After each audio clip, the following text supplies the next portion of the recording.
qui a remporté cette course en 2010. Alors, on a un certain Gigi the J-Plane qui lui avait remporté la course en 2009 et 2011.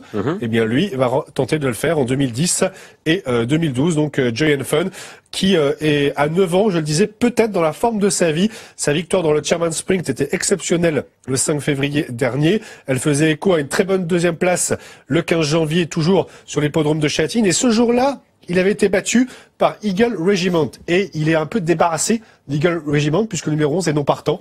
Donc attention, dans cette course très ouverte, pour moi la base de jeu c'est Joy and Fun le 6. Les concurrents continuent de pénétrer dans les stalles. Et puis alors il y a l'ex-français War Artist qui porte le numéro 9. Il est désormais entraîné par Mick Decock. Un peu décevant cet ancien. Oui, exactement. Allez, ils sont tous dans les stalles, Jean-Charles.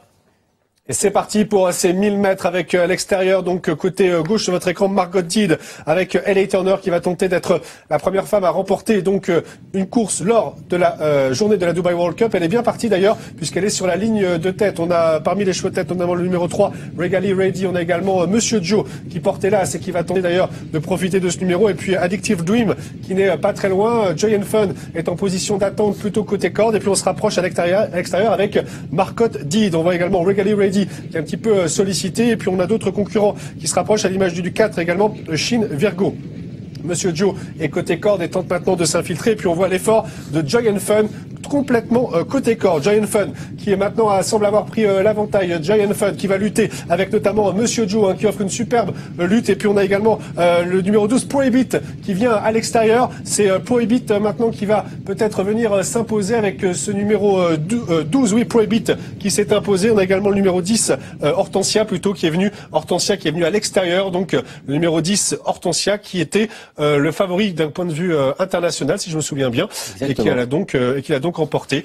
On avait parlé de ces belles valeurs récentes, notamment en Afrique du Sud, Hortensia qui l'emporte pour une belle cote, je pense, en France, en tout cas. On va essayer de récapituler l'arrivée, puisque si le 10 l'emporte, c'était bien sûr très pointu sur cette courte distance, beaucoup d'émotions, a priori, du côté. Alors, le numéro 9 n'est pas très loin, War Artist, une nouvelle fois deuxième, semble-t-il, Alexandre?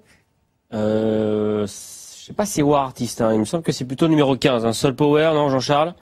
C'est-à-dire qu'on voit pas très bien. Ce serait pas ce numéro 15, Soul Power, qui s'empare de la deuxième place. Il y a le 6 après Joy and Fun qui est côté corde.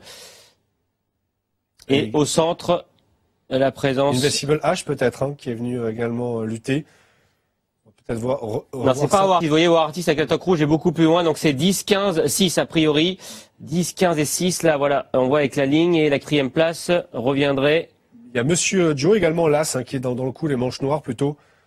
Et là, serait 4e alors. Là, serait 4e, voilà. 10, 15, 6 et As. Écoutez, Hortensia, qui a produit son effort à l'extérieur, qui a l'accélération, elle effectuait sa rentrée, et pourtant, ça ne l'a pas empêché de faire parler d'elle. D'ailleurs, elle était, vous l'avez dit, la favorite à l'international.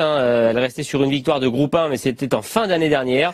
Et là, elle s'impose avec un emballage final extrêmement disputé et extrêmement serré. C'est l'Australie, qui est l'élevage australien qui est représenté avec Hortensia, donc qui est resté sur les victoires à Ascot, mais en Australie, et le Flemington en Australie. C'est le Ascot australien sur lequel on a remporté donc un groupe 1 récemment.